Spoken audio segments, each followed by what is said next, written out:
আমাদের প্রিয় নবী হযরত মুহাম্মদ সাল্লাল্লাহু আলাইহি ওয়াসাল্লাম বনি ইসরায়েলের যুগের এক নারীর ঘটনা বর্ণনা করেছেন। সেই নারীটি সমাজের চোখে ভালো কোনো মানুষ ছিলেন না। তিনি ছিলেন একজন পতিতা বা বেবিচারী নারী, যাকে সমাজের মানুষ বাঁকা চোখে দেখত, পাপী বলে গণ্য করত।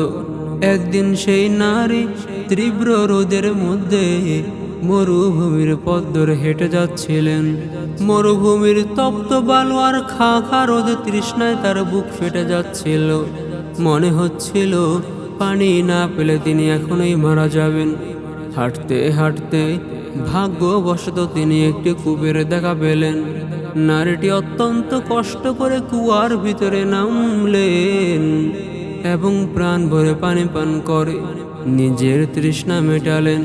প্রিয় ভাইরা আমার, পানি পান করে যখন তিনি কুয়া থেকে উপরে উঠে এলেন, তিনি দেখলেন কুয়ার ঠিক পাশেই একটি কুকুর দাঁড়িয়ে আছে। তীব্র তৃষ্ণায় কুকুরটি ছটফট করছে, তার জিভ বের হয়ে পড়ছে এবং তৃষ্ণায় সেই মরুভূমির ভেজা মাটি চাটছে।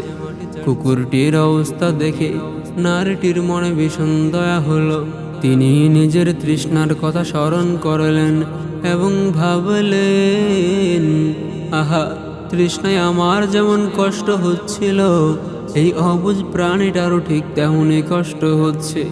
আমি পানি না খাওয়ালে এই জীবটি এখনই মারা যাবে। কিন্তু সমস্যা হলো, কুয়া থেকে পানি তোলার জন্য কোনো বালতি বা রশি ছিল না। কুয়াটি ছিল বেশ গভীর, কিন্তু নারীটি দমে গেলেন না।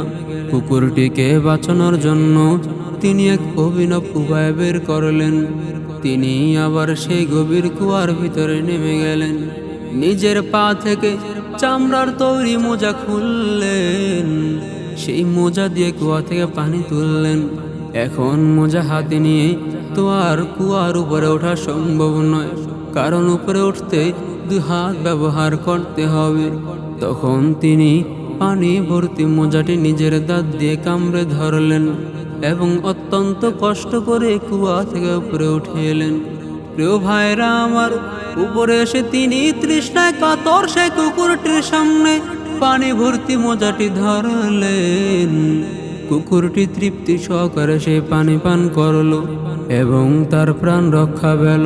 সুবহানাল্লাহ! একজন মানুষ হিসাবে সমাজ তাকে ছুঁড়ে ফেলে দিয়েছিল, কিন্তু তার হৃদয়ে একটি অবুঝ প্রাণীর প্রতি যে নিঃস্বার্থ ভালোবাসার দয়া ছিল, তা আরশের মালিক আল্লাহ সুবহানাহু ওয়া তাআলাকে ভীষণভাবে আনন্দিত করল। আল্লাহ তাআলা ওই নারীর এই সামান্য আন্তরিক আমলটি কবুল করে নিলেন। তিনি নারীর প্রতি সন্তুষ্ট হলেন এবং তার জীবনের পূর্বের সমস্ত বড় বড় গুনাহ খাতা মাফ করে দিলেন। শুধু মাফই করলেন না, আমাদের নবীজি সাল্লাল্লাহু আলাইহি ওয়াসাল্লাম বলেছেন, আল্লাহ তাআলা এই নারীকে এই উসিলায় জান্নাত দান করলেন। সুবহানাল্লাহ! প্রিয় মুহতারাম ভাই ও বোনেরা, এই হাদিস থেকে আজ আমাদের সমাজে তিনটি বিশাল শিক্ষা নেওয়ার আছে। আমরা যতই গুনাহ করি না কেন, কখনো আল্লাহর রহমত থেকে নিরাশ হওয়া যাবে না। খাঁটি মনে একটা ভালো কাজও আপনার মুক্তির কারণ হতে পারে। প্রিয় ভাইরা আমার, ইসলাম শুধু মানুষের অধিকারের কথা বলে না, পশু প্রাণের প্রতি দয়া করাও নির্দেশ দেয়। নবীজি সাল্লাল্লাহু আলাইহি ওয়াসাল্লাম বলেছেন, তোমরা জমিনবাসীর প্রতি দয়া করো, তবে আসমানবাসী আল্লাহ তোমার প্রতি দয়া করবেন। প্রিয় ভাইরা আমার, সমাজের চোখে যে পাপী, আল্লাহর কাছে সে কখন প্রিয় হয়ে যেতে পারে তা আমরা জানি না। তাই কাউকে তুচ্ছ তাচ্ছিল্য করা যাবে না। আল্লাহ তাআলা আমাদের সবাইকে সৃষ্টির প্রতি দয়াশীল হওয়া এবং খাঁটি অন্তরে আল্লাহর ইবাদত করার তৌফিক দান করুন।